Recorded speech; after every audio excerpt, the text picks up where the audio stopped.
Oi, pessoal. Hoje a gente vai falar de um assunto que é bem importante e que eu meio que tinha esquecido de gravar sobre ele quando eu fiz. Era para ter gravado depois do TCP, mas enfim, a gente vai olhar agora e vai ser bem fácil de entender isso.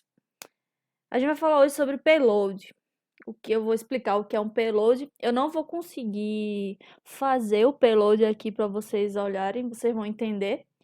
Mas eu vou mostrar como é que a gente chama também a instrução dentro do programa, para que vai servir, como é que tu vai programar isso tudo. E vamos lá. Para quem não sabe, né, o payload vai ser tipo uma configuração da carga útil que está montada no robô. Ou seja, eu montei essa pinça aqui e eu não tenho, tipo, o robô não. Imagina, tu pega uma caixa pesada, tu vai ter que. é, Tu tem todo um cálculo para saber como é que tu vai movimentar aquela caixa, entendeu? Se tu pegou. O quanto de força tu vai ter que exercer, como é que tu vai ter que se. Como é que tu vai se equilibrar com aquela caixa.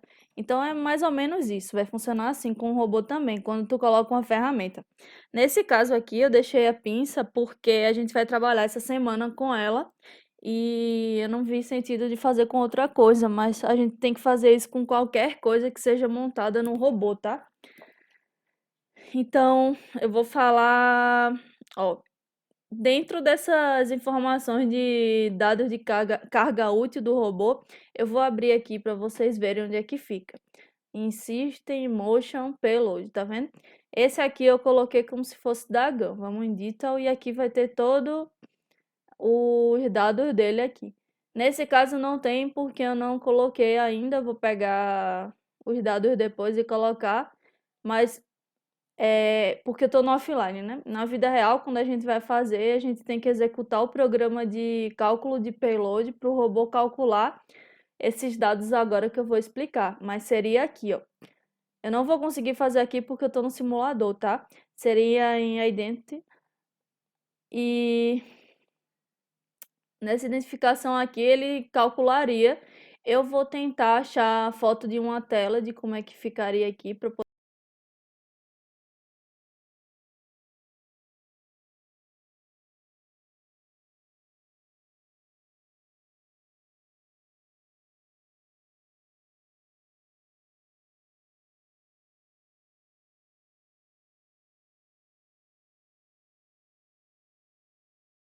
Eu espero que tenha ficado claro essa parte aqui de cálculo. Infelizmente eu não vou conseguir fazer aqui porque não faz sentido nenhum fazer no simulador e a gente faz isso na vida real, né?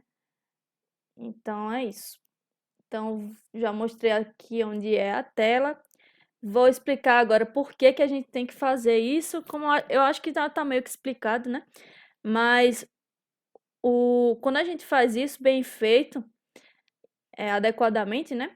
A gente vai ter a melhoria do desempenho no movimento do robô, vai reduzir a vibração dele e vai ter um desempenho mais eficaz em relação à dinâmica do robô, tipo colisão, né? E a compensação da gravidade. Então, falando assim, resumidamente, seria isso que eu falei, né?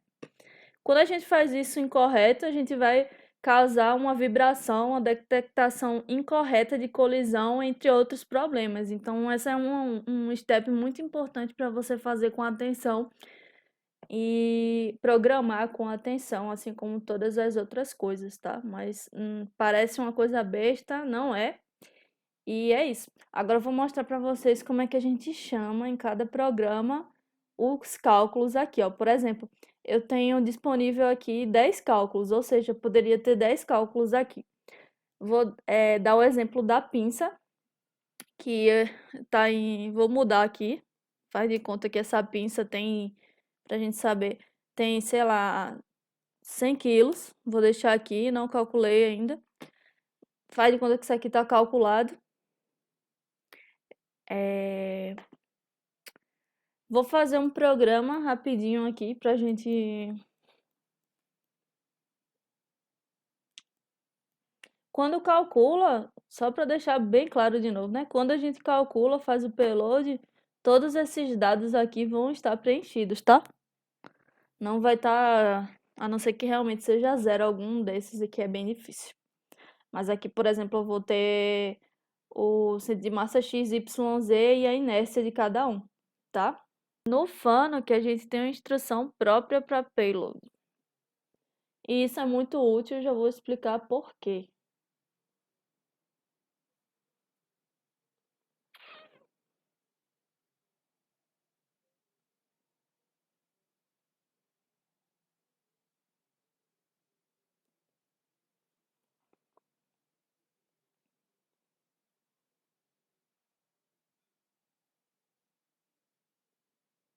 Aqui, payload. Vou chamar o payload 1 e assim que eu passar nessa instrução, ele vai pegar todos aqueles dados de carga do payload 1 e vai começar a se movimentar com esses dados, tá? Então, é muito importante colocar isso no seu programa para evitar tudo aquilo que eu falei no começo, como detectação de colisão incorreta, vibração, entre outros problemas, tá? Então, aqui seria basicamente isso, seria colocar o payload no começo do programa e você vai fazer seu programa normal, vou, sei lá, gravar mais 2 pontos aqui. E é isso, basicamente é isso.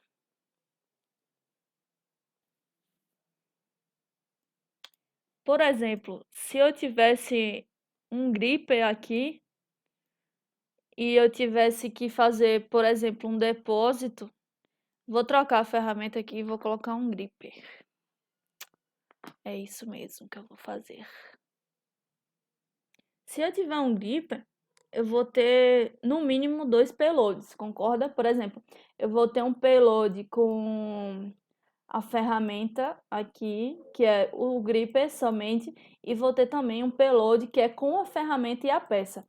Ou seja, quando eu tiver sem a peça, eu vou ter que chamar um payload aqui. Vou renomear lá, vou colocar 2 payloads lá para a gente ter uma ideia.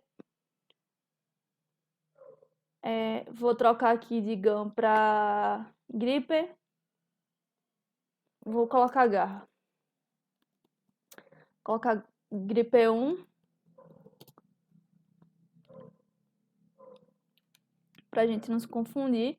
E no payload 2, eu estou só exemplificando, tá? Dependendo do padrão da fábrica, você vai ter que colocar no lugar onde ele pedir. Como eu estou exemplificando aqui, eu vou colocar no 1 e no 2. E no 2, eu vou colocar...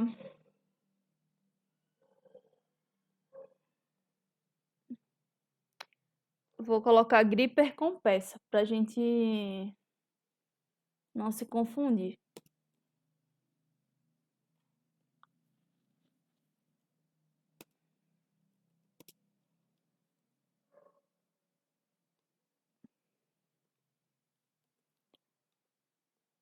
Então, tem gripper com peça. Vou voltar lá no programa. Aí eu vou chamar aqui, eu tô começando o meu programa de home com o gripper. Eu vou colocar que o payload é o 1, que é o gripper 1, que é o gripper sem peça. Era para eu ter renomeado lá sem peça, mas tudo bem. Vou deixar gripper. Aí, por exemplo, eu vou movimentar ele aqui para a mesa. E quando eu pegar a peça, eu vou colocar uma peça aqui. Quando eu colocar a peça, eu vou colocar uma peça aqui e já volto. Eu vou mudar.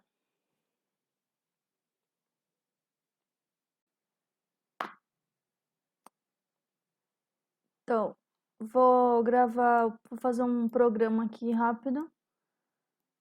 Vou pegar a peça. Quando eu chegar aqui, que eu der o comando para pegar a peça, aí a gente vai setar o payload 2, que é com a peça, tá? Então, chamei a tool, a frame 1, payload 1, que está com dado de carga do gripper sem a peça. Aí depois disso eu vou para um ponto intermediário, eu começo de home, aí eu vou para um ponto intermediário, chego no ponto de pique, né? E tá em fine, porque eu tenho um comando após, sempre que eu tenho um comando, o ponto anterior tem que ser fine, nesse caso aqui. E porque se eu colocar em contínuo, ele vai ler antes o comando de pique. Então, eu expliquei numa das primeiras aulas a diferença entre contínuo e fine, mas enfim. E depois que eu pego, né, eu chamo o payload 2 porque o robô já vai estar com a peça e o dado de carga do payload 2 vai estar a peça mais o gripper. E depois eu executo só o movimento. Então eu vou executar aqui para vocês verem. E foi isso.